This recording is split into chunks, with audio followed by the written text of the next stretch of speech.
చిమ్ముకుంటూ నింగికి ఎగసి PSLV C-60 ప్రయోగం విజయవంతం. కొత్త సంవత్సరానికి ముందు అంతరిక్షంలో ఇస్రో అద్భుతం.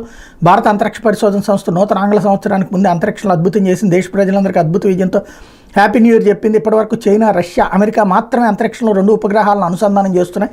ఈ తరహా సాంకేతికతతో తాజాగా భారత్ కూడా వాటి సరసన చేరింది. తిరుపతి జిల్లాలోని సతీష్ ధవన్ స్పేస్ సెంటర్లో నుంచి సోమవారం రాత్రి 10:15 solar satellite launch vehicle C-60 నింగిలోకి దూసుకెళ్లింది. ప్రయోగ వేదిక నుంచి పిఎస్ఎల్వి బయలుదేరిన 15:09 SpaDeX 1B, 15:12 SpaDeX 1A rocket నుంచి విడిపోయాయి. ఇప్పటివరకు ఇస్రో చేపట్టిన ప్రధానమైన ప్రయోగాల్లో స్పేడెక్స్ కూడా ఒకటి. పిఎస్ఎల్వి 420 కిలోల బరువు గల స్పేడెక్స్ అత్యాధునిక సాంకేతిక పరిజ్ఞానంతో రూపొందించిన జంట ఉపగ్రహాలను నిర్ణీత కక్షలోకి ప్రవేశపెట్టింది. ఈ 2 చిన్న ఉపగ్రహాలను ఉపయోగించి అంతరిక్షంలో డాకింగ్ సాంకేతికతను ప్రదర్శించడమే ఈ మిషన్ లక్ష్యం. పిఎస్ఎల్వి C-60 ప్రయోగంలో ఎన్నో ప్రత్యేకతలు ఉన్నాయి. ఇందులో PS-4 ఆర్బిటల్ ఎక్స్పెరిమెంటల్ మాడ్యూల్ ఉంది.